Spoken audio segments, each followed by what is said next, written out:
안녕하세요. 여러분들과 다정하게 소통하고 싶은 다정한TV의 다정한입니다. 반갑습니다. 오늘도 책 속에서 여러분들과 함께 이야기를 나눠볼게요. 함께 할 책은 하버드 철학 강의고요. 오늘은 30번째, 불평은 어떤 것도 변화시키지 못한다 라는 제목이네요. 어떤 이야기가 있는지 먼저 볼게요. 어느 외진 작은 마을에 세 식구가 살고 있었다.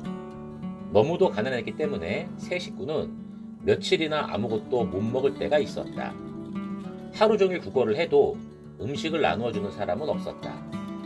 아들이 배고파 죽어가는 모습을 보며 다급해진 부모는 경건하게 무릎을 꿇고 신에게 기도했다. 신은 사자를 보내주었고 사자는 그들에게 한 사람당 하나씩 소원을 들어주겠다고 이야기했다. 가족들은 미심쩍었으나 어머니는 빵 한 트럭을 원한다고 말했다. 말이 끝나자 정말로 빵 한 트럭이 나타났다. 아버지는 신기하게 생각했지만 소중한 기회를 빵 한 트럭으로 날려보내서 화를 내기 시작했다. 그러면서 아버지는 싸구려 빵 따위는 필요 없고 바보 같은 여자를 어리석은 돼지로 만들어 달라고 했다. 말이 끝나자 빵은 사라지고 아내도 사라졌다. 대신 한 마리 돼지가 있었다. 그러자 아이는 깜짝 놀랐고 돼지는 필요 없고 엄마가 필요하다고 말하니 어머니가 다시 돌아왔다. 사자는 말했다. 나는 이미 당신들의 소원을 들어주었어. 그렇지만 당신들이 불평하느라 기회는 전부 사라져버렸어. 이야기는 이렇게 끝나는데요. 계속 불평하는 것보다 자기 자신을 변화시키세요. 여러분 자신이 변화하면 모든 것이 여러분을 따라 좋은 쪽으로 변화할지도 모르잖아요. 이야기가 하나 더 있는데요. 볼게요. 졸업한 지 얼마 되지 않은 데니는 자신이 심혈을 기울인 작품을 가지고 유명한 광고 회사에 면접을 보러 갔다. 긴 시간 동안 기다리면서 긴장을 한 그녀는 직원에게 따뜻한 물 한 잔을 부탁했다. 직원은 물을 가져다 주면서 실수로 그녀의 작품에 쏟았고 작품은 쭈글쭈글해졌다. 데니는 어떡하지?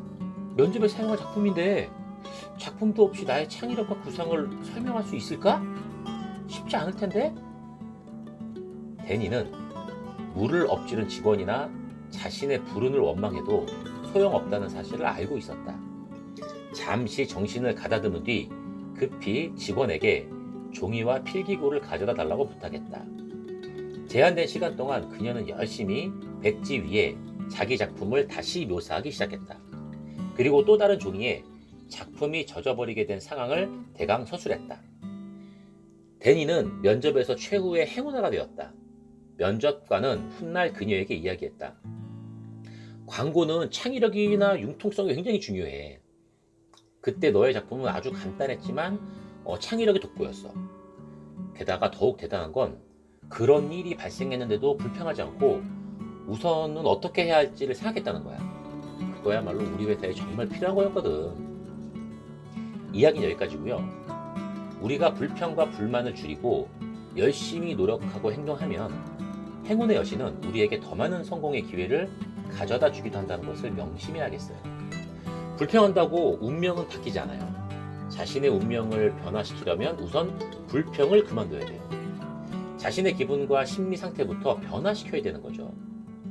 여러분이 변화하면 환경도 그에 따라 바뀔 거예요. 뜻대로 되지 않을 때 세상이 불공평하다고 불평하느라 시간을 낭비하지 마세요. 이제는 이 세상은 당신이 불평한다고 해서 조금도 바뀌지 않으니까요. 불평하다 보면 방해나 좌절은 지속돼요. 반면에 어떤 사람들은 곤경과 좌절이 닥치면 이성적으로 분석하고 원망이나 타협은 하지 않아요. 그리고 현재 상황을 변화시키기 위해서 노력하기 때문에 그들의 인생에는 항상 희망이 충만해지죠. 저도 전에 일을 할 때 정말로 좋은 상사분이 한 분 계셨거든요. 제가 존경했던 이유는 다른 게 아니고요. 어떠한 일이 발생을 하거나 실수를 해도 뭐 크게 화를 내거나 야단치지 않는 거예요. 우선은 벌어진 문제를 해결하려고 노력을 했어요. 벌어진 일의 상태가 어떤지, 이유가 뭐였는지, 그래서 어떻게 해결하는 게 가장 좋을지 이런 것들을 가장 먼저 고민을 하시더라고요. 그러다가 이제 마침내 일이 해결되고 나면, 그리고 문제가 좀 정리가 되고 나면 그때 혼내도 된다 이렇게 생각하시는 마인드였거든요. 실제로 일이 어느 정도 해결이 되고 시간이 지나면 막상 또 뭐라고 혼내지도 않아요. 야, 이거 정말 직장 상사로는 참 천사 같은 분 아닌가요? 그분 생각은 이제 이런 거예요. 화를 내거나 야단치는 건 나중에 해도 돼. 우선은 벌어진 일부터 좀 해결하자. 그래서 저도 이제 마찬가지의 생각을 가지고 살아가려고 하고 있으나 이게 정말 쉽지 않아요. 노력할 때마다 그분이 정말 대단한 분이었다라는 것을 새삼스럽게 느끼게 돼요. 여러분, 이 대단한 것을 여러분도 한번 해보는 게 어때요? 막상 하시고 나면요, 자신에게 정말 뿌듯할 거예요. 자, 오늘은 여기까지 할게요.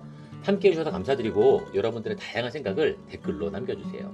지금까지 여러분들과 다정하게 소통하고 싶은 다정한 TV의 다정한이었습니다. 감사합니다.